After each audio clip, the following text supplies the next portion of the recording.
Welcome to the Hopcast, a podcast offering you thoughts, musings, and insights from the Hopwood community. Glad you could join us for our first Hopcast. One of the reasons we're doing this is because we really enjoy good conversation. We like to exchange ideas, share our thoughts, our musings, even our creative expressions with each other. But right now, our community, as well as communities around the world, are no longer able to do these things the way in which we normally did them. In a time of quarantine and social distancing, some of the essential patterns of our lives have been disrupted, and many of us, myself included, feel very, very disoriented. And one of the ways in which we feel disoriented is because we've lost a lot of convenience. But then we've also lost a lot of really, really significant things. And I think it's important to name some of the significant things that we've lost, things that are more than just a loss of convenience. I think about the ways in which we've lost our shared space, obviously, but also not only our shared public spaces with each other, but our shared sacred spaces with each other. And we've lost a lot of these things. These things have been, if we haven't lost them, they've at least been disrupted. And as I begin to think about the loss of these things or the disruption of these things, I remembered how the Israelites also experienced the loss of very, very similar things when they were in their exile in Babylon. Some of them felt these losses even more acutely and to a deeper degree than what we feel right now. At least in our current situation, we know that there's some sort of a timeline, whereas they experienced the loss of some of these essential things on a much more indefinite level. They didn't know when some of these things would be restored, or even if some of these things would be restored. And so it was with these thoughts that I had in mind that I had a conversation with John Jackson. John's an Old Testament professor at Milligan University now. And not only is he an Old Testament professor and well situated to address some of these thoughts and answer some of my questions, but he's also an active member here at Hopwood Christian Church. And so I asked him two sets of questions, and in a sort of part one and part two. Part one was a set of questions just geared towards first naming what were the three most significant things that Israel lost when they went into exile. And then the underlying reason for asking that question is because I wanted to be able to ask or wonder, can Israel's naming of these losses help us to notice and name the most significant things that we've lost in our lives? And then that leads us to part two. Part two is, well, after noticing and naming these losses, how did they respond to these losses? And like I said, they had to respond to these losses not just in a short term, but they had to respond to some of these losses thinking things might not go back to normal. And so hopefully after kind of naming and noticing how they responded to these losses, hopefully that will give us some not only inspiration to how we can respond in this context, but also give us hope in terms of how we can move forward in this context in ways that can still be life-sustaining and life-giving. And so with that, let's dive in to this conversation with John Jackson about the three most significant things that Israel lost.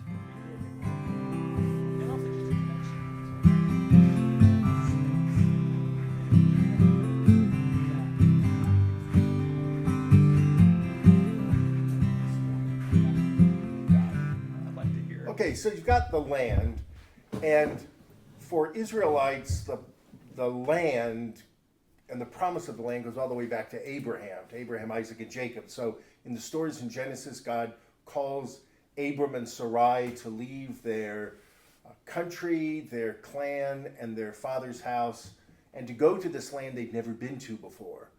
And then all throughout Genesis, there's this promise that Abraham will be made a great nation, but that his descendants will live in the land.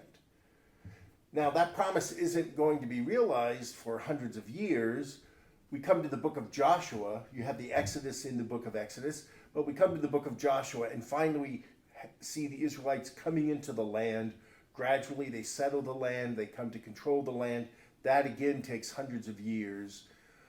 And so much of Israel's identity as the Israelites, as the descendants of Abraham, is tied to that piece of property. And so those promises in Genesis, promises to which the whole Pentateuch looks forward, and finally those promises are realized in Joshua, that's really a central part of the story and a central part of the identity. You come to the end of Israel's kind of national narrative in 2 Kings, as you've described.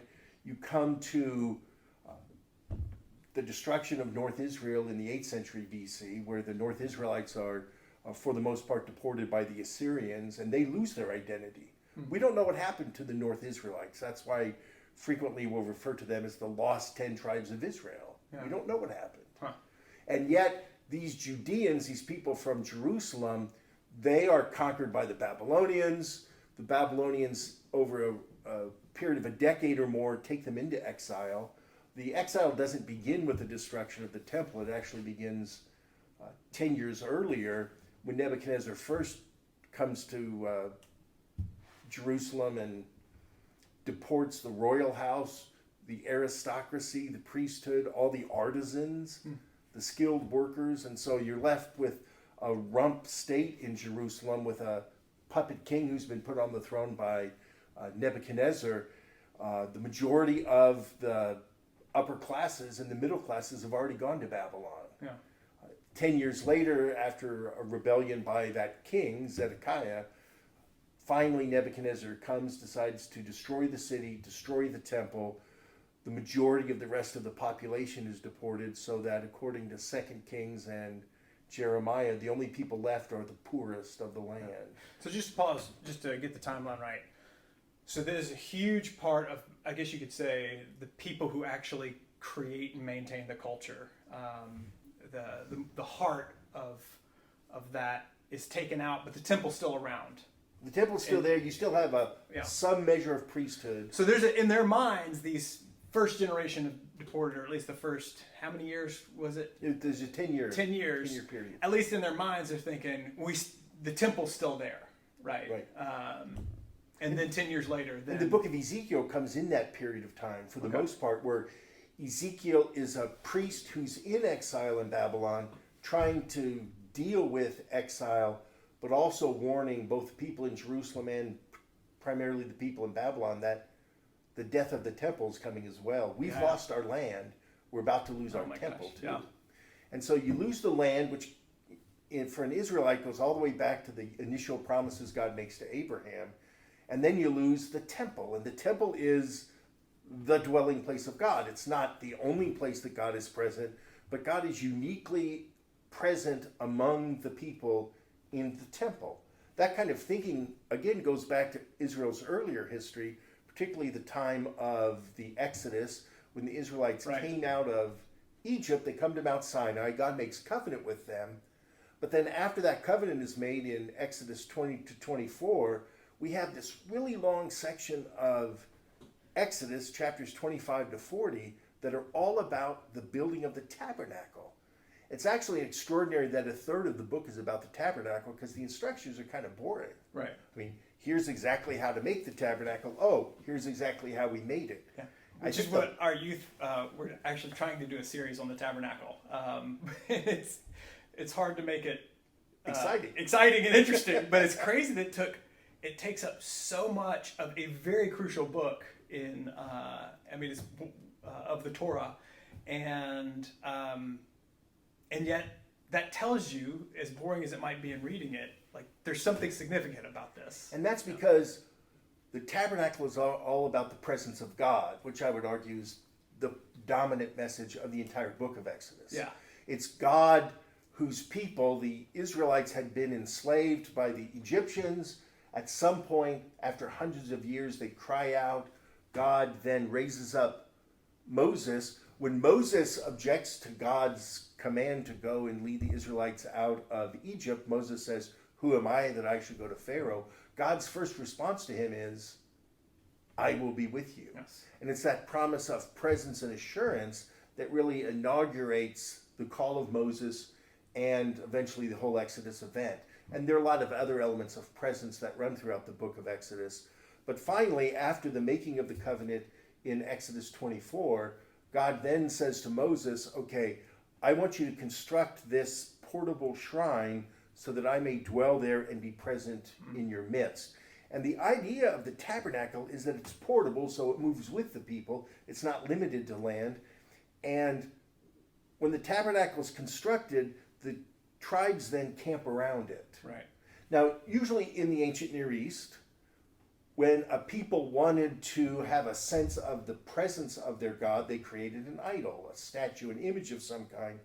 And the statue was thought to be a channel of the presence of a deity, which is why the Israelites, when Moses disappears for 40 days, and they're lacking that sense of presence of God, they construct an image that fits totally their culture, an image to channel the presence of God. They don't think when they make the golden calf in Exodus 32 that they're creating something different. Yeah. They're creating a channel for the presence of God. Right. God, the irony is, while they're doing that, God's talking to Moses on Mount Sinai, giving him instructions on how they're going to construct a dwelling place for God. Right. Yeah. So there's this huge irony. But one of the differences is the idol becomes a static thing, an object through which a God's presence is channeled, whereas the tabernacle is both portable, but it's also social, because the Israelites are going to camp around the tabernacle so that God's presence is in the midst of their community. It's not some statue in a building far away, but the presence of God is felt in its most intense form there in this shrine that's in the midst of their camp. Yeah. But still, when the temple's built, so we get the building of the temple described in 1 Kings, the temple's built, the same language is used of the temple that was used of the tabernacle in Exodus 40, that when the temple is built and the proper rituals are performed, the glory of the Lord fills the house. So once again, it becomes a place for the presence of God. I think you can make a good case that that's, especially with a temple, an accommodation on the part of God, but it's still a desire that God's presence be with the community. Yeah. And so when the temple's finally destroyed, you lose not just a community center, you lose that tangible expression of the presence of God. Yeah. And so you lose the land. Right. That's part of the ancestral promises to Abraham. You lose the temple in that sense of God's very presence in the most intense kind of way in the community, but you also lose the monarchy. And the death of the monarchy was also felt heavily. And so the end of the Davidic monarchy became a great cause of grief as well. Monarchy, one of the things that I noticed about the loss of land, and one of the things I thought of was how much our memory, and I'm sure the people of God's memory, is also entangled with the land. I think of some of the places where they're like, construct stones so that when you walk by these stones, it's going to cause your kids to say, what do these stones mean? And it's going to give you an opportunity to kind of say, oh, here's what it is. The land provides a context of active engagement with memory. And then with the temple, it's not just the worship, but like you said, there's also these associations with the social and the communal. Those are some of the relationships that are being disrupted. So when you disrupt one thing, you're disrupting a couple things. What was what was one of the most important things about the monarchy that people would associate with it? Would it be just sort of maintenance, maintaining structure? I'm sure it was more than just civil law and maintaining law and order. What do you think, in their minds, possibly was one of the most immediate ramifications of like what's significant about losing the monarchy? Well, in part, it's like you said, it's not just civil order, but Israel's memory was a memory of constant disorder before the time of the monarchy. Okay. So from the death of, the picture is in the narrative in the Old Testament, from the time of Joshua until the time the monarchy is established, it's incredible time of chaos.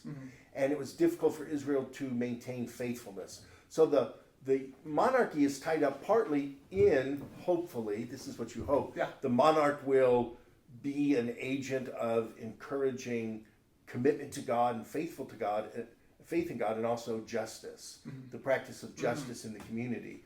And so the covenant is made up both of commands that point to relationship with God, but also social relations in the community.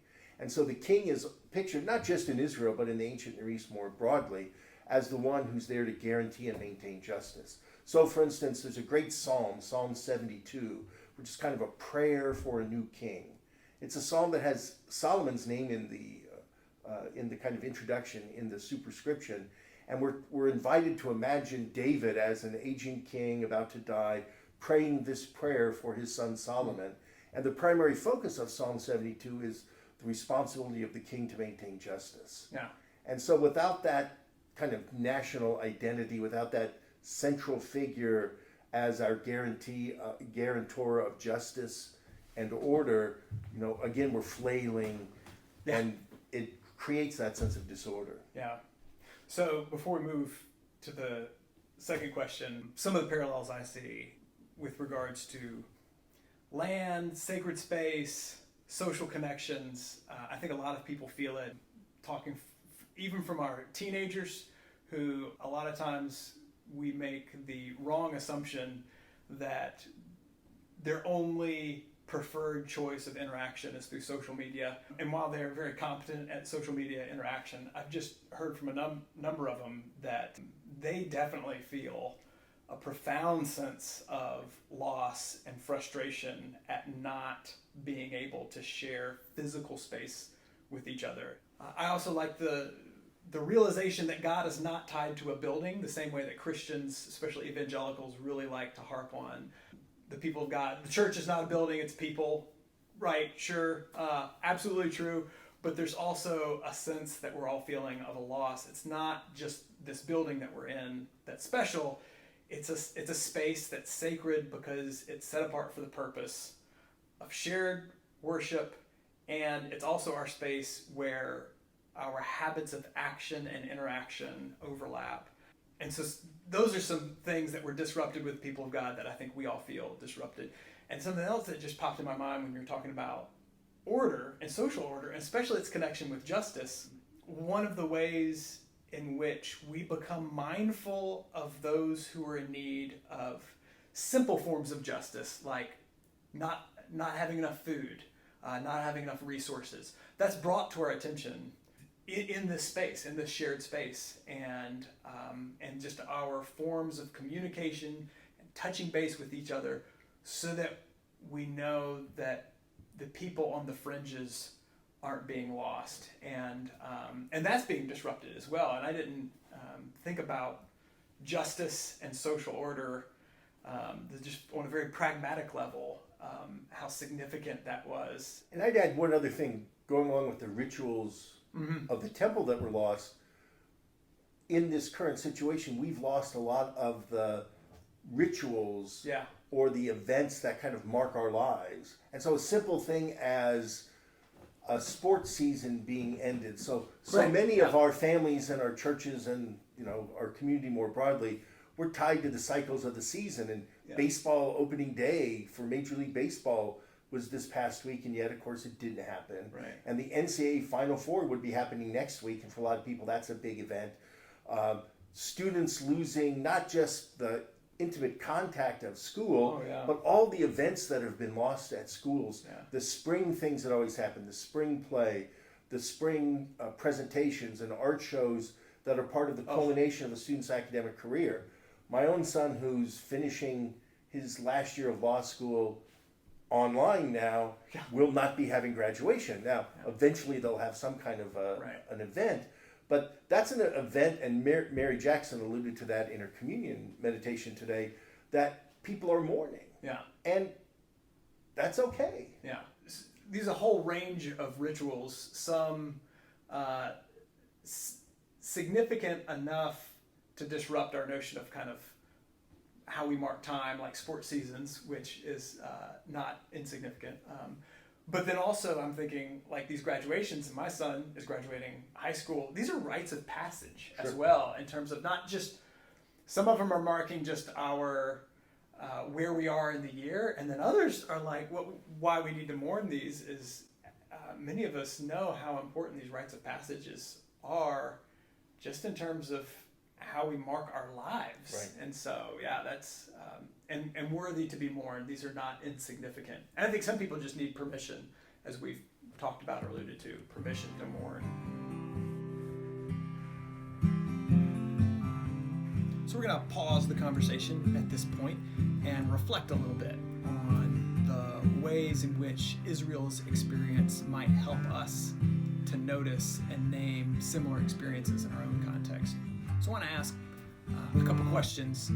What are some of the most significant things we have lost in our context? Not just the loss of inconvenience, but the things that are deeply, deeply significant. And what are the vital parts of our lives that have been disrupted or disoriented? I'd love to hear what your thoughts are, maybe some of the things that you were thinking of in this conversation that we didn't allude to. And feel free to post those comments or thoughts below on our YouTube channel. Remember to subscribe so that you can join us for part 2 of this conversation, where John highlights some of the ways in which Israel responded to this disorientation, this disruption, these losses in their time of exile, and hopefully get some inspiration, get some hope from our heritage of faith. So we hope you join us for that.